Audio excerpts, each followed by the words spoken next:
রাস্তাঘাটে অনেক সময় দেখা যায় বাইক আরোহীর মাথায় হেলমেট নেই। ট্রাফিক পুলিশের হাত থেকে বাঁচতে অনেকেই গলি দিয়ে পালিয়ে যান।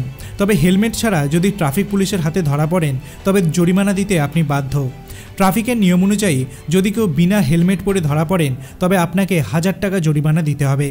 এবার প্রশ্নটা হলো, যদি পুলিশ চালান কাটে তবে কি ওই দিনে ফের ট্রাফিক পুলিশের হাতে ধরা পড়লে জরিমানা দিতে হবে? রাস্তাঘাটে গাড়ি বাইক চালানোর সময় ট্রাফিক আইন লঙ্ঘন করলেই পুলিশ জরিমানা করে।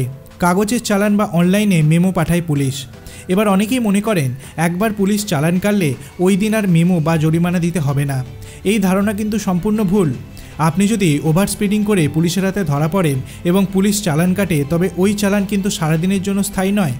একবার চালান কাটা বা জরিমানা দেওয়ার পরও যদি আপনি ফের ওভার স্পিডিং করেন তবে ফের আপনাকে চালান পাঠানো হবে, কারণ এই কাজ উদ্দেশ্যমূলকভাবে করা হচ্ছে। একইভাবে আপনি যদি সিট বেল্ট না পরেন এবং আপনাকে এর জন্য চালান বা মেমো দেওয়া হয়, তারপর যদি আপনি একদিনের মধ্যে ফের একবার ভুল করেন তাহলে আপনাকে ফের জরিমানা করা হতে পারে, কারণ আপনি উদ্দেশ্যমূলক হিসাবেই সিট বেল্ট পরেননি।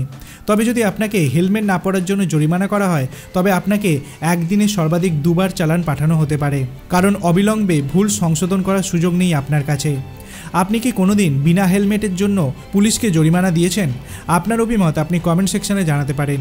ভিডিওটি ভালো লাগলে লাইক করবেন, চ্যানেলটিকে সাবস্ক্রাইব করতে ভুলবেন না। ধন্যবাদ।